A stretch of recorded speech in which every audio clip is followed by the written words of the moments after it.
자, 오늘 1월 27일 금요일 하나님의 말씀을 읽습니다. 제가 목소리가 조금 안 좋아서 최선을 다해서 잘 읽어보도록 하겠습니다. 말씀과 함께 또 오늘 하루를 잘 정돈해 보시죠. 창세기 28장. 이삭이 야곱을 불러 그에게 축복하고 또 당부하여 이르되 너는 가나안 사람의 딸들 중에서 아내를 맞이하지 말고 일어나 밧단 아람으로 가서 내 외조부 부두엘의 집에 이르러 거기서 내 외삼촌 라반의 딸 중에서 아내를 맞이하라. 전능하신 하나님이 내게 복을 주시어 내가 생육하고 번성하게 하여 내가 여러 족속을 이루게 하시고 아브라함에게 허락하신 복을 내게 주시되 너와 함께 내 자손에게도 주사 하나님이 아브라함에게 주신 땅 곧 내가 거류하는 땅을 내가 차지하게 하시기를 원하노라. 이에 이삭이 야곱을 보내매 그가 밧단 아람으로 가서 라반에게 이르렀으니 라반은 아람 사람 부두엘의 아들이요 야곱과 에서의 어머니 리브가의 오라비더라. 에스가 본즉 이삭이 야곱에게 축복하고 그를 밧단 아람으로 보내어 거기서 아내를 맞이하게 하였고 또 그에게 축복하고 명하기를 너는 가나안 사람의 딸들 중에서 아내를 맞이하지 말라 하였고 또 야곱이 부모의 명을 따라 밧단 아람으로 갔으며 에스가 또 본즉 가나안 사람의 딸들이 그의 아버지 이삭을 기쁘게 하지 못하는지라. 이에 에스가 이스마엘에게 가서 그 본처들 외에 아브라함의 아들 이스마엘의 딸이요 느바요스의 누인 마할랏을 아내로 맞이하였더라. 드디어 베델에서 야곱의 하나님 만난 이야기죠. 야곱이 브엘사바에서 떠나 하란으로 향하여 가더니 한 곳에 이르르는 해가 진지라. 거기서 유숙하려고 그곳에 한 돌을 가져다가 베개로 삼고 거기 누워 자더니 꿈에 본즉 사닥다리가 땅 위에 서 있는데 그 꼭대기가 하늘에 닿았고 또 본즉 하나님의 사자들이 그 위에서 오르락 내리락 하고 또 본즉 여호와께서 그 위에 서서 이르시되 나는 여호와니 너의 조부 아브라함의 하나님이요 이삭의 하나님이라. 내가 누워있는 땅을 내가 너와 내 자손에게 주리니 내 자손이 땅에 티끌같이 되어 내가 서쪽과 동쪽과 북쪽과 남쪽으로 퍼져나갈지며 땅의 모든 족속이 너와 내 자손으로 말미암아 복을 받으리라.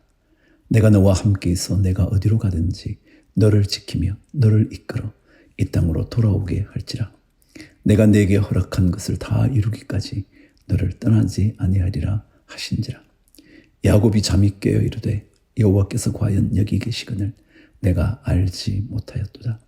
이에 두려워하여 이르되 두렵도다. 이곳이여 이것은 다름 아닌 하나님의 집이요 이는 하늘의 문이로다 하고 야곱이 아침에 일찍 일어나 베개로 삼았던 돌을 가져다가 기둥으로 세우고 그 위에 기름을 붓고 그곳 이름을 베델이라 하였더라. 이 성의 옛 이름은 루스더라. 야곱이 서원하여 이르되 하나님이 나와 함께 계셔서 내가 가는 이 길에서 나를 지키시고 먹을 떡과 입을 옷을 주시어 내가 평안히 아버지 집으로 돌아가게 하시오면 여호와께서 나의 하나님이 되실 것이요 내가 기둥으로 세운 이 돌이 하나님의 집이 될 것이요 하나님께서 내게 주신 모든 것에서 10분의 1을 내가 반드시 하나님께 드리겠나이다 하였더라. 이 말씀을 읽으면요, 여러분 야곱이 뭘 잘했다고 하나님이 이렇게 놀라운 은혜를 베푸신다 그러시는 거죠. 다른 모든 얘기를 접어두고요, 제가 야곱 같은 그런 존재인데 내게 은혜를 베푸신다면 얼마나 감사한 일인가요. 저도 그런 은혜 받고 사는데 우리 잘난 것 없지만 하나님의 은혜로 살아가니 이거 얼마나 놀라운 축복인가요. 그 은혜 여러분 절대 놓치지 마시죠. 마태복음 27장. 새벽에 모든 대제사장과 백성의 장로들이 예수를 죽이려고 함께 의논하고 결박하여 끌고 가서 총독 빌라도에게 넘겨주니라. 그때 예수를 판 유다가 그의 정죄됨을 보고 스스로 뉘우쳐 그 은 30을 대제사장들과 장로들에게 도로 갖다 주며 이르되 내가 무죄한 피를 팔고 죄를 범하였도다 하니 그들이 이르되 그것이 우리에게 무슨 상관이냐 내가 당하라 하거늘 유다가 은을 성소에 던져놓고 물러가서 스스로 목매어 죽은지라. 여러분 유다가 깨닫기 시작했어요. 그가 자신의 주인을 판 것, 팔아버린 것, 은 30에 자신의 모든 삶을 배반의 길로 가버린 그에 대해서 그가 뉘우치기 시작했어요. 근데 여러분, 뉘우친 이것이 스스로 목매어 죽음으로 끝이 나버려요. 뉘우치면요, 그런 게 아니죠. 뉘우치면 주님 앞에 부끄러워도 다시 나가는 거죠. 정말 우리 주님 앞에 설 면목도 없지만 그래도 주님 앞에 나가는 거죠. 그게 은혜의 길이거든요. 대제사장들이 그 은을 거두며 이르되 이것은 핏값이라 성전구에 넣어둠이 옳지 않다 하고 의논한 후 이것으로 토기장의 밭을 사서 나그네의 묘지를 삼았으니 그러므로 오늘날까지 그 밭을 피밭이라 일컫느니라. 이에 선지자 예레미야를 통하여 하신 말씀이 이루어졌느니 일렀으되 그들이 그 가격 매겨진 자 곧 이스라엘 자손 중에서 가격 매긴 자의 가격 곧 은 30을 가지고 토기장의 밭값으로 주었으니 이는 주께서 내게 명하신 바와 같으니라 하였더라. 11절 예수께서 총독 앞에 섰음에 총독이 물어 이르되 내가 유대인의 왕이냐? 예수께서 대답하시되 내 말이 옳도다 하시고 대제사장들과 장로들에게 고발을 당하되 아무 대답도 아니 하시는지라. 이에 빌라도가 이르되 그들이 너를 쳐서 얼마나 많은 것으로 증언하는지 듣지 못하느냐 하되 한마디도 대답하지 아니하시니 총독이 크게 놀라워하더라. 얘기한들 무슨 소용이 있겠어요, 그죠? 그러나 진리는 언제나 서게 돼 있거든요. 명절이 되면 총독이 무리의 청원대로 죄수 한 사람을 놓아주는 전례가 있더니 그때에 바라바라 하는 유명한 죄수가 있는데 그들이 모였을 때에 빌라도가 물어 이르되 너희는 내가 누구를 너희에게 놓아주기를 원하느냐? 바라바냐? 그리스도라 하는 예수냐 하니 이는 그가 그들의 시기로 예수를 넘겨준 줄 알미더라. 총독이 재판석에 앉았을 때에 그의 아내가 사람을 보내어 이르되 저 옳은 사람에게 아무 상관도 하지 마옵소서. 오늘 꿈에 내가 그 사람으로 인하여 애를 많이 태웠나이다 하더라. 대제사장들과 장로들이 무리를 권하여 바라바를 달라 하게 하고 예수를 죽이자 하게 하였더니 총독이 대답하여 이르되 둘 중에 누구를 너희에게 놓아주기를 원하느냐? 이르되 바라바로소이다. 빌라도가 이르되 그러면 그리스도라 하는 예수를 내가 어떻게 하랴? 그들이 다 이르되 십자가에 못 박혀야 하겠나이다. 빌라도가 이르되 어찌미냐? 무슨 악한 일을 하였느냐? 그들이 더욱 소리질러 이르되 십자가에 못 박혀야 하겠나이다 하는지라. 때때로 사람들은 옳고 그름에 대해서 신경 안 쓰죠. 자기들의 감정과 기분과 자신의 상황에 따라서 진리를 뒤엎어버리죠. 오늘 백성들이 그러잖아요. 빌라도가 아무 성과도 없이 도리어 밀란이 나리는 것을 보고 물을 가져다가 무리 앞에서 손을 씻으며 이르되 이 사람의 피에 대하여 나는 무죄하니 너희가 당하라. 백성이 다 대답하여 이르되 그 피를 우리와 우리 자손에게 돌릴지어다 하거늘. 이에 바라바는 그들에게 놓아주고 예수는 채찍질하고 십자가에 못 박히게 넘겨주니라. 이에 총독의 군병들이 예수를 데리고 관정 안으로 들어가서 온 군대를 그에게로 모으고 그의 옷을 벗기고 홍포를 입히며 가시관을 엮어 그 머리에 씌우고 갈대를 그 오른손에 들리고 그 앞에서 무릎을 꿇고 희롱하여 이르되 유대인의 왕이여 평안할지어다 하며 그에게 침 뱉고 갈대를 빼앗아 그의 머리를 치더라. 희롱을 다한 후에 홍포를 벗기고 도로 그의 옷을 입혀 십자가에 못 박으려고 끌고 나가니라. 32절 나가다가 시몬이란 구레네 사람을 만나며 그에게 예수의 십자가를 억지로 지워가게 하였더라. 골고다 즉 해골의 곳이라는 곳에 이르러 슬게 탄 포도주를 예수께 주어 마시게 하려 하였더니 예수께서 맛보시고 마시고자 하지 아니하시더라. 그들이 예수를 십자가에 못 박은 후에 그 옷을 제비 뽑아 나누고 거기 앉아 지키더라. 그 머리 위에 이는 유대인의 왕 예수라 쓴 죄패를 붙였더라. 이때 예수와 함께 강도들이 십자가에 못 박히니 하나는 우편에 하나는 좌편에 있더라. 지나가는 자들은 자기 머리를 흔들며 예수를 모욕하여 이르되 성전을 헐고 사흘에 짓는 자여 내가 만일 하나님의 아들이어든 자기를 구원하고 십자가에서 내려오라 하며 그와 같이 대제사장들도 서기관들과 장로들과 함께 희롱하여 이르되 그가 남은 구원하였으되 자기는 구원할 수 없도다. 그가 이스라엘의 왕이로다. 지금 십자가에서 내려올지어다. 그리하면 우리가 믿겠노라. 그가 하나님을 신뢰하니 하나님이 원하시면 이제 그를 구원하실지라. 그의 말이 나는 하나님의 아들이라 하였도다 하며 함께 십자가에 못 박힌 강도들도 이와 같이 욕하더라. 45절 제6시로부터 온 땅에 어둠이 임하여 제9시까지 계속되더니 제9시쯤에 예수께서 크게 소리질러 이르시되 엘리 엘리 라마 사박다니 하시니 이는 곧 나의 하나님 나의 하나님 어찌하여 나를 버리셨나이까 하는 뜻이라. 거기 섰던 자 중 어떤 이들이 듣고 이르되 이 사람이 엘리야를 부른다 하고 그 중에 한 사람이 곧 달려가서 해면을 가져다가 신 포도주에 적시어 갈대에 꿰어 마시게 하거늘 그 남은 사람들이 이르되 가만두라 엘리야가 와서 그를 구원하나 보자 하더라. 예수께서 다시 크게 소리 지르시고 영혼이 떠나시니라. 이에 성소 휘장이 위로부터 아래까지 찢어져 둘이 되고 땅이 진동하며 바위가 터지고 무덤들이 열리며 자던 성도의 몸이 많이 일어나되 예수의 부활 후에 그들이 무덤에서 나와서 거룩한 성에 들어가 많은 사람에게 보이니라. 백부장과 및 함께 예수를 지키던 자들이 지진과 그 일어난 일들을 보고 심히 두려워하여 이르되 이는 진실로 하나님의 아들이었도다 하더라. 예수를 섬기며 갈릴리에서부터 따라온 많은 여자가 거기 있어 멀리서 바라보고 있으니 그 중에는 막달라 마리아와 또 야고보와 요셉의 어머니 마리아와 또 세베대의 아들들의 어머니도 있더라. 저물었을 때에 아리마대의 부자 요셉이라 하는 사람이 왔으니 그도 예수의 제자라.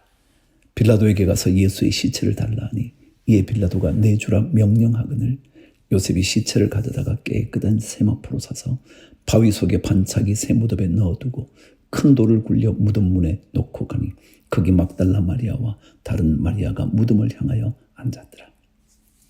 그 이튿날은 준비일 다음 날이라. 대제사장들과 바리새인들이 함께 빌라도에게 모여 이르되 주여 저 속이던 자가 살아있을 때 말하되 내가 사흘 후에 다시 살아나리라 한 것을 우리가 기억하노니 그러므로 명령하여 그 무덤을 사흘까지 굳게 지키게 하소서. 그의 제자들이 와서 시체를 도둑질하여 가고 백성에게 말하되 그가 죽은 자 가운데서 살아났다 하면 후의 속임이 전보다 더 클까 하나이다 하니 빌라도가 이르되 너희에게 경비병이 있으니 가서 힘대로 굳게 지키라 하거늘 그들이 경비병과 함께 가서 돌을 임봉하고 무덤을 굳게 지키니라. 그래요. 굳게 지킨다고 주의 다시 사심이 불가능한 게 아니죠. 그분에게는 돌문과 관계없이 생명의 영이 역사하는 그런 분이시거든요. 여러분과 저에게 그 능력의 예수가 구주시라는 것 얼마나 복된 삶인지 몰라요. 에스더 4장 모르드게가 이 모든 일을 알고 자기의 옷을 찢고 굵은 베옷을 입고 재를 뒤집어 쓰고 성중에 나가서 대성통곡하며 대궐문 앞까지 이르렀으니 굵은 베옷을 입은 자는 대궐문에 들어가지 못함이라. 왕의 명령과 조서가 각 지방에 이르매 유다인이 크게 애통하여 금식하며 울며 부르짖고 굵은 베옷을 입고 죄에 누운 자가 무수하더라. 에스더의 시녀와 내시가 나와 전하니 왕후가 매우 근심하여 입을 의복을 모르드게에게 보내어 그 굵은 베옷을 벗기고자 하나 모르드게가 받지 아니하는지라.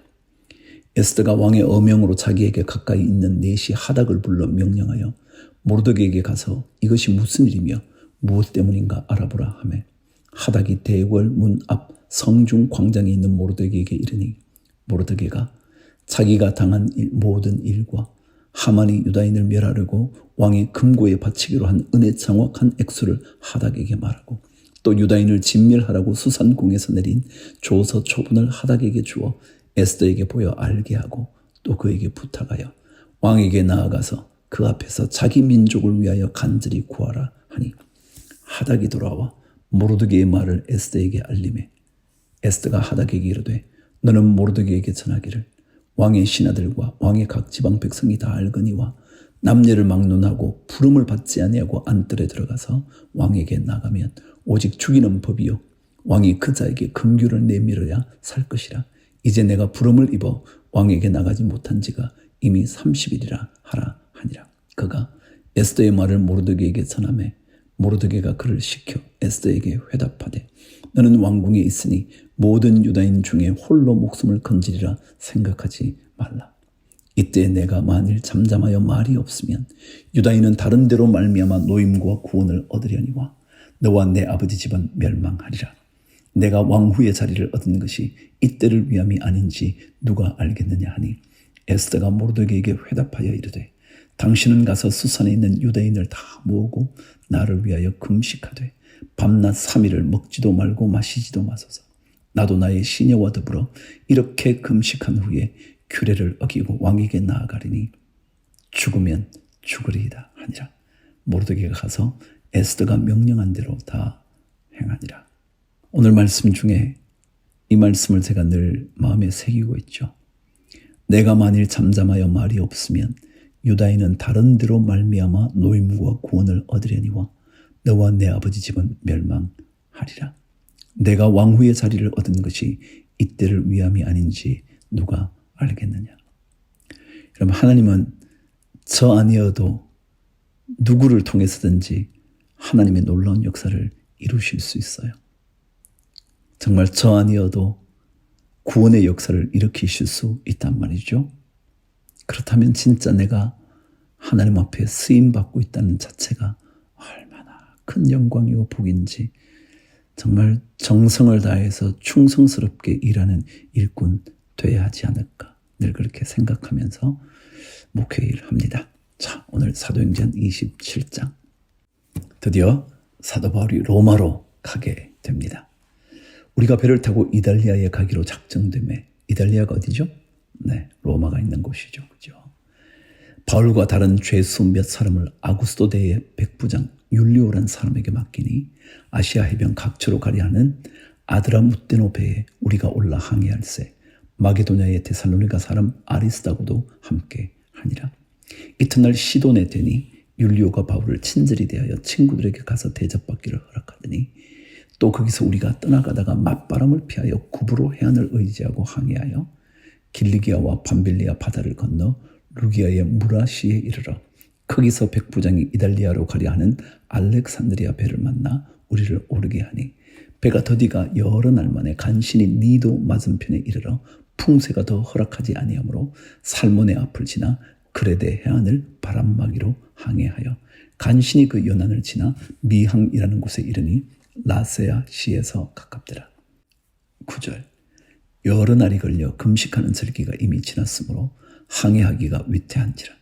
바울이 그들을 권하여 말하되 여러분이여 내가 보니 이번 항해가 하물과 배만 아니라 우리 생명에도 타격과 많은 손해를 끼치리라 하되 백부장이 선장과 선주의 말을 바울의 말보다 더 믿더라. 그 항구가 겨울을 지내기에 불편하므로 거기서 떠나 아무쪼록 베닉스에 가서 겨울을 지내자 하는 자가 더 많으니 베닉스는 그레데 항구라 한쪽은 서남을 한쪽은 서북을 향하여 있더라. 남풍이 순하게 불매 그들이 뜻을 이룬 줄 알고 닻을 감아 그레데 해변을 끼고 항해하더니 얼마 안 되어 섬 가운데로부터 유라굴로라는 광풍이 크게 일어나니 배가 밀려 바람을 맞춰 갈 수 없어 가는 대로 두고 쫓겨가다가 가우다라는 작은 섬 아래로 지나 간신히 거루를 잡아 끌어올리고 줄을 가지고 선체를 둘러감고 스르디스에 걸릴까 두려워하여 연장을 내리니 그냥 쫓겨가더니 스르디스라는 것은요 그 당시 바닷가 그 해안 근처에 모래톱이나 이렇게 열목이 있는 곳이라서 걸리면 배가 꼼짝을 못 하거든요. 그래서 스르디스에 걸릴까 두려워하여 그러죠. 18절 우리가 풍랑으로 심히 애쓰다가 이튿날 사공들이 짐을 바다에 풀어버리고 사흘째 되는 날에 배의 기구를 그들의 손으로 내버리니라. 여러 날 동안 해도 별도 보이지 아니하고 큰 풍랑이 그대로 있음에 구원의 여망마저 없어졌더라. 여러 사람이 오래 먹지 못하였음에 바울이 가운데 서서 말하되 여러분이여 내 말을 듣고 그레데에서 떠나지 아니하여 이 타격과 손상을 면하였더라면 좋을 뻔하였느니라.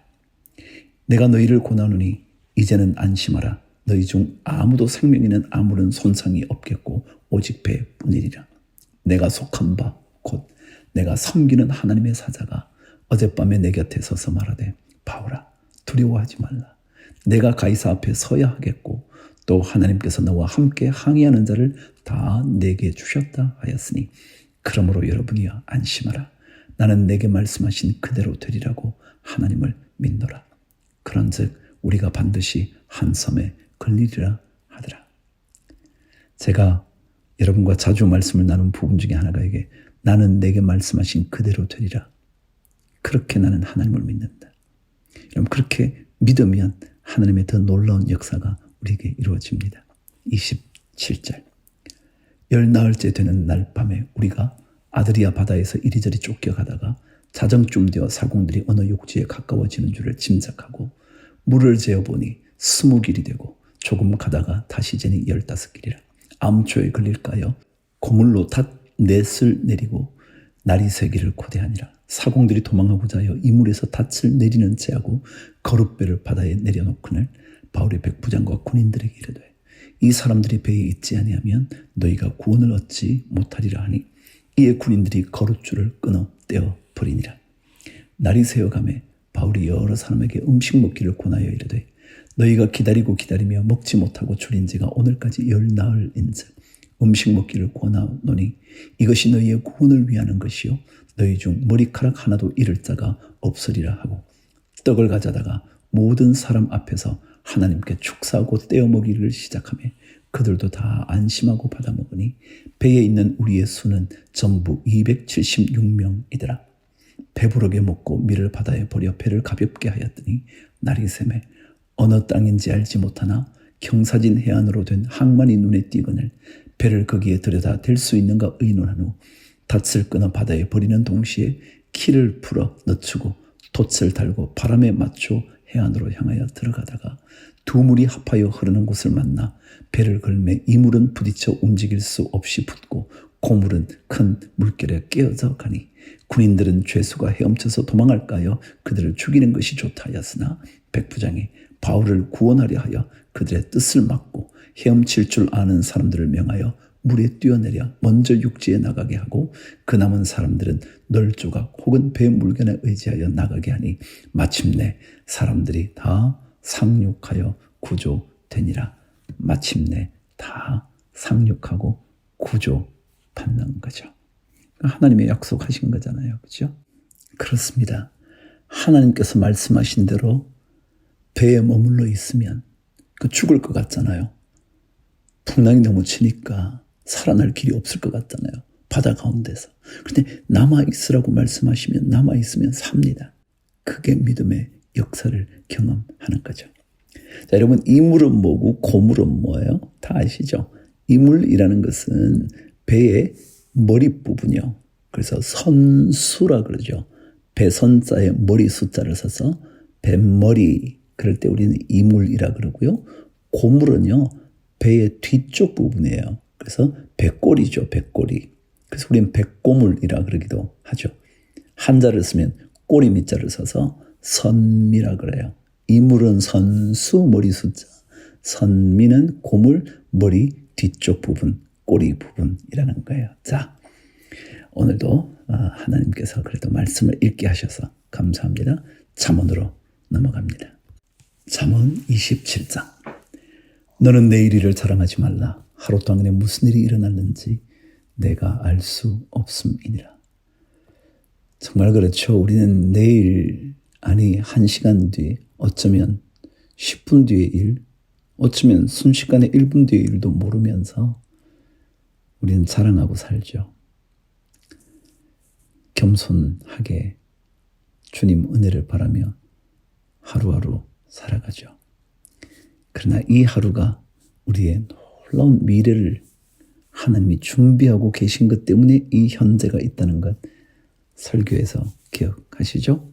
자, 타인이 너를 칭찬하게 하고 내 입으로는 하지 말며 외인이 너를 칭찬하게 하고 내 입술로는 하지 말지니라. 자랑은 자신은 하지 마시고요. 남이 누군가 자신을 칭찬해 주도록 그렇게 되는 게 더 멋지다 그런 거죠. 뭐 당연하죠. 자기가 자기 자랑하면 잘난 체죠. 교만이죠. 사람들은 다 미워하죠. 남이 나를 칭찬하게. 돌은 무겁고 모래도 가볍지 아니하거니와 미련한 자의 분노는 이 둘보다 무거우니라. 분은 잔인하고 노는 창수 같거니와 투기 앞에야 누가 서리요. 질투하는 마음 앞에서 누가 설 수 있겠냐고요. 면책은 숨은 사람보다 나으니라. 친구의 아픈 책망은 충직으로 말미암는 것이나 원수의 잦은 입맞춤은 거짓에서 난 것이니라. 책망한다 해서 그가 우리의 적이라 말할 수만은 없어요. 오히려 잦은 입맞춤, 칭찬, 아첨, 그것이 어쩌면 원수의 악한 모습일지도 몰라요. 잘 분간해야죠. 배부른 자는 꿀이라도 싫어하고 줄인 자에게는 쓴 것이라도 다니라. 고향을 떠나 유리하는 사람은 보금자리를 떠나 떠도는 새와 같으니라. 기름과 향이 사람의 마음을 즐겁게 하나니 친구의 충성된 권고가 이와 같이 아름다우니라. 충성된 권고, 신실한 권고, 믿을 만한 권고. 내 친구와 내 아비의 친구를 버리지 말며 내 환난 날에 형제의 집에 들어가지 말지어다. 가까운 이웃이 먼 형제보다 나으니라. 내 아들아, 지혜를 듣고 내 마음을 기쁘게 하라. 그리하면 나를 비방하는 자에게 내가 대답할 수 있으리라. 슬기로운 자는 재앙을 보면 숨어 피하여도 어리석은 자들은 나가다가 해를 받느니라. 타인을 위하여 보정선 자의 옷을 취하라. 외인들을 위하여 보정선 자는 그의 몸을 볼모 잡을지니라. 이른 아침에 큰 소리로 자기 이웃을 축복하면 도리어 저주같이 여기게 되리라. 다투는 여자는 비 오는 날에 이어 떨어지는 물방울이라. 그를 제어하기가 바람을 제어하는 것 같고 오른손으로 기름을 움키는 것 같으니라. 철이 철을 날카롭게 하는 것 같이 사람이 그의 친구의 얼굴을 빛나게 하느니라. 무화과 나무를 지키는 자는 그 과실을 먹고 자기 주인에게 시중드는 자는 영화를 얻느니라. 물에 비치면 얼굴이 서로 같은 것 같이 사람의 마음도 서로 비치느니라. 스올과 아바도는 만족함이 없고 사람의 눈도 만족함이 없느니라. 스올이라는 곳은요, 아시는 것처럼 죽음의 자리죠. 영혼은 형벌의 자리 말이죠. 아바돈이라는 것은 원래 파괴 혹은 파괴하는 사람 혹은 파괴하는 자, 그래서 사탄을 의미하기도 해요. 그래서 그들이 완전히 삶이 무너지게 될 때 아바돈이라 그럽니다. 그러니까 소울과 아바돈은 만족함이 없고, 그 말은 무슨 얘기냐면 이 형벌의 그 지옥 같은 자리는요, 끊임없이 사람이 그곳에 와도 만족함이 없어서 계속 글로 불러들인다는 거예요. 사탄도 마찬가지로 끊임없이 우리에게 파괴를 하면서 파괴할 자를 계속 찾고 있다는 거예요. 사람의 눈도 만족함이 없다요. 그래서 우리는 자족함을 배워야죠. 감사함을 배워야죠. 도가니로 은을, 풀무로 금을, 칭찬으로 사람을 단련하느니라. 칭찬해보면 그 사람이 어떻게 반응하는지 알 수 있어요. 칭찬에 우쭐대면 그 사람은 가벼운 사람이죠. 칭찬은 뭐 칭찬에 불과하죠. 라고 생각할 수 있는 힘을 길러야죠. 미련한 자를 곡물과 함께 절구에 넣고 공의로 찌을지라도 그의 미련은 벗겨지지 아니하느니라. 내 양떼의 형편을 부지런히 살피며 내 소떼에게 마음을 두라. 대저 재물은 영원히 잊지 못하나니 면류관이 어찌 대대에 있으랴. 풀을 벤 후에는 새로 움이 돋나니 산에서 꼴을 거둘 것이니라. 어린 양의 털은 내 옷이 되며 염소는 밭을 사는 값이 되며 염소에 젖어 넉넉하여 너와 내 집의 음식이 되며 내 여종의 먹을 것이 되느니라.